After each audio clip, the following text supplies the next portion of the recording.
You ask Tiger to solve. This deals with linear equations with one unknown. The final result is y equals 2. Let's solve it step by step. Group all constants on the right side of the equation. Add 1 to both sides. Group like terms. Simplify the arithmetic.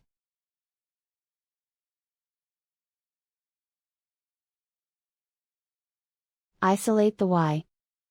Divide both sides by 2. Simplify the fraction. Find the greatest common factor of the numerator and denominator. Factor out and cancel the greatest common factor. And so the final result is y equals 2.